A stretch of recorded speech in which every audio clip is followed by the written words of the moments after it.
Along nang phangkat chetong ne sengve karong kai ketare kurang kulage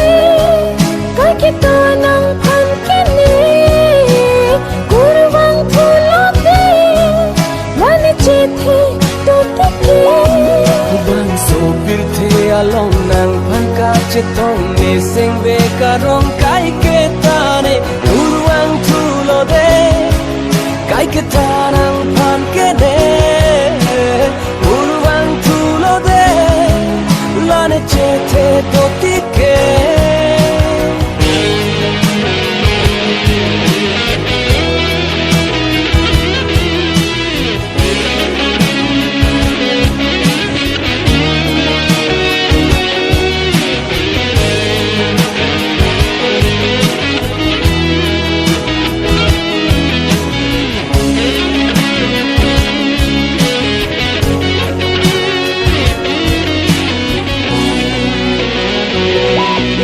Kang hôn nang ka cho ben ka che tong ke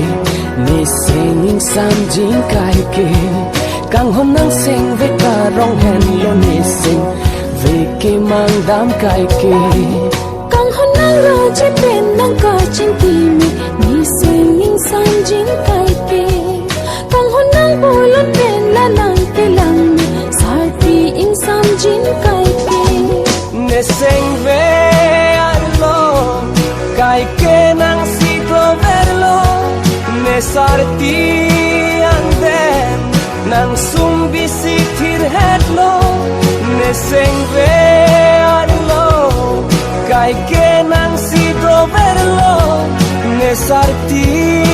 anden nang sumbi si thir hetlo urwang tulo de kai ke tanang pan kene urwang tulo de lane chethe to tike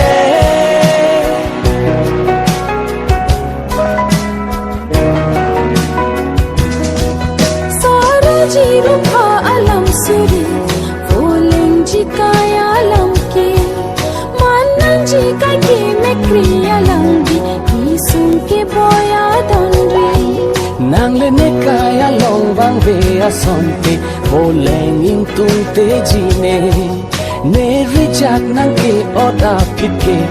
voleng ji nin han lo ne ni pharlo kangja chini ne ko nat lo ne na hok le do ta me kang hon kai ke do ver lo nang son thot lo ne ta mang hu mang rama son lo na hok le do ta me kang hon kai ke do ver lo kurwang tulo de kai ke tanang phan ke ne kurwang tulo de lane chethe do tike kurwang tulo de kai ke